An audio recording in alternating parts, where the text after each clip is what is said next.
Hello everybody, this is Tony Marine. Welcome. Hope you guys are having a great day. I thought, you know what, I was going to do a review on newer figures, but I thought, you know what, I'm going to explain to you guys or tell you how I pretty much got started in this whole thing, this whole big mess of collecting. And I thought I'd share that with you, and I thought maybe you guys might be interested in it. So what I wanted to do was share with you guys what got me into collecting. So long before there was like eBay and Sideshow, Time Walker Toys, Giant Toys, KG Hobbies, and you know, all those other places you could buy action figures from. There was a place called Sears and Woolworths and Gimbals. Some of you guys weren't even born yet. But places like that where you could get an ultimate action figure. And these, to me, were the 1964 G.I Joes. These figures that you can actually take outside, get them muddy, blow them up, throw them off the roof, cool stuff like that. So, things that you could never or would never do to an action figure that they sell nowadays. The figures now that my family thinks are creepy because if you stare at them long enough, they think that they might start blinking at you. That's how realistic they look. But it all started with these guys. So these are some of my original G.I Joes. So the goal was to get back some of the missing pieces thanks to Cotswold's Collectible, and I'll explain to you guys who they are later. But back in the day, you know, when I used to go to their house and pick up, I used to actually go to their house and pick up some of their things after work. You know, some of the missing pieces that I had. Even though some of the parts were from Palatoy Action Man, which, man, I got reamed by someone on the comment section for calling Palatoy G.I Joe, but so let's correct that. So yes, Palatoy Action Man, which is G.I Joe's cousins. The couple from Cotswold actually lived about several blocks away back in the mid-'80s, before, you know, they really started blowing up and you know, selling online and things like that. So I'd stop by and buy pieces from them and hang out with the couple, and I cannot remember their names, and I feel bad about that, but look them up if you get a chance. Cotswold Collectible. The other goal was to get back some of, or at least most of all the toys that I had that were thrown away by my mom after I was sent away to school in Pennsylvania. Except for this one cat. I gotta show this to you. This guy right here. So I'm gonna give you a little history about him. This is what started all this little shit. So back in the day, I was stationed in Okinawa, you know, and I used to play with these guys all the time. So I was in Okinawa, and there was a bunch of guys that used to fly remote control helicopters and airplanes that were 1/6 scale. And I remember I had one of these guys, or I didn't know if you know, they were thrown away or not. So my goal when I got back home was to find this guy, and I did. And when I found him, he had no clothes, nothing at all. So I had to, you know, like again, before eBay or YouTube or anything like that, I had to actually call Hasbro. And the nicest secretary in the world from that company picked up the phone, and I asked her, I go, hey, I got an old G.I Joe. Do you guys have any things in warehouse or anything that you haven't sold yet? You know, and I explained to her my situation. And the secretary goes, no, we don't have anything, but you can go to a doll show and see what they had. And I was like, you had your freaking mind. I am not going to a doll show. But I did. And this is what happened. I ended up finding parts and pieces to this guy. This was my original one, my pilot. I think, well, the helmet actually was from Cotswold. It's not original, but most of the other things are. Uniform, things like that, his vest. Still, you know, pliable. You know, it's funny. It's like back then, I mean, they made quality stuff, man. Like nowadays, you buy a Nick Fury or something like that, or anybody with a leather coat, any action figure with a leather coat, and they're peeling away within, I don't know, 5, 10 years, or 5, 6 years. I have things, I have a scuba suit from the 60s that's still, you know, rubberized. It's still, you know, it's in a plastic bag, of course, but I don't know. I mean, the quality back, you know, in the 60s to me were a lot better, you know. I know the figures are more expensive and more detailed now, but I don't know. So in any case, so this is the guy that started it all.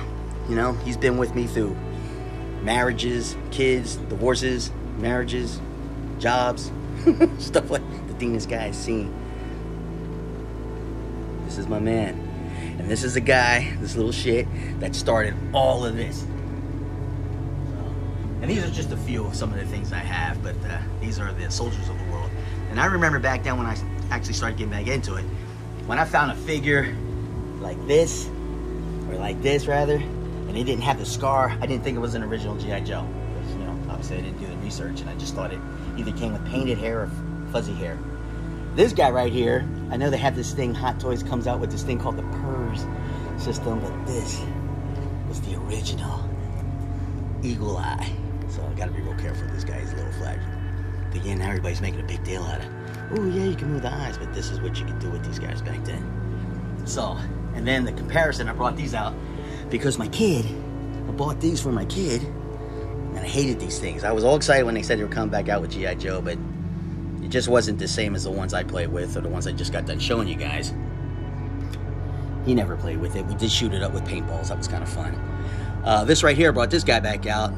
And if, you know, you think that some of the equipment pieces are missing, no, they're just put away in other boxes and things. But again, I mean, no flaking, no nothing. I mean, this is almost 50 years old, you know? This one I bought for my son. I forgot the name of the company, but I didn't want to take them apart, but the detail of these guys right now is just amazing. You know, obviously compared to what we had back then. But back then, I thought those were that was the ultimate, you know, the guns and the things that they came out with, the helmets and such like that. Then these from Palatoy Action Man, you know, got these from them. These are years ago. And Cotswold, the company I was telling you about way back when, this was their original, well, one of their, well, prior to this pamphlet, they had a smaller one. But this was from 1996. And, you know, they've expanded a lot since then. So thanks to these guys, because, you know, they helped me out a lot with completing some, or finding some of the missing pieces. Action Man, of course, they had this was in a box. They always had this, and that was pretty cool. You can collect the stars and you get some for free, I guess. And these are some of the videos, you know, VHS. Yes, I am dating myself. CDs they had on the history of the documentary of America's first fighting man. I met Don Levine, and I'm not trying not to sound like a punk or nothing like that, but I couldn't even talk when I met him, because, you know, these guys definitely, I don't know, they were there through everything, and, you know, losing relatives, things like that. I've always had these guys were always around, you know, everything that I went through in my life, so they mean a lot to me. So, and these are some of the collector magazines that would come out. Again, this is from 1996, but I actually started collecting back in 82. Or, well, not collecting, but, you know, just getting some of the things I lost. This Jeep, this is from the Sandstorm Survival Adventure. Now, funny story about this one, okay, one is that this is like, we play with this all the time. Not a problem. I don't know if there's any cracks or anything like that, not that I'm aware of, but no, the spotlight didn't come with it. I just put that in there, but this is like what, this is 49 years old, you know, almost 50 years old, and you bought a $1,000 DeLorean and it broke as soon as you got it out of the box. So what does that tell you about the quality of the toys back then? So this set right here, my dad bought me, he bribed me. I didn't like getting haircuts back in the day, and he said he'd get me something from G.I. Joe because I like playing with it so much, and he ended up buying me this. So, but the funny thing about it is that he hated that I played with G.I. Joes, and now, if you saw my collection now, he'd freak. But miss you, Dad. In any case, yeah, this is it. Some of them, at least some of them. And one day I'll get to display everything and show you, you know, each set. And then they came out with these, you know, the G.I. Joes got with 3/4 inch. I hated these guys, but I was partial to the Marines and getting some of the Marines. And it's a mainframe. This guy is a mainframe. I can't remember this guy's name, but then there's Shipwreck. Got me a squid. And you know, but I just wanted to share with you.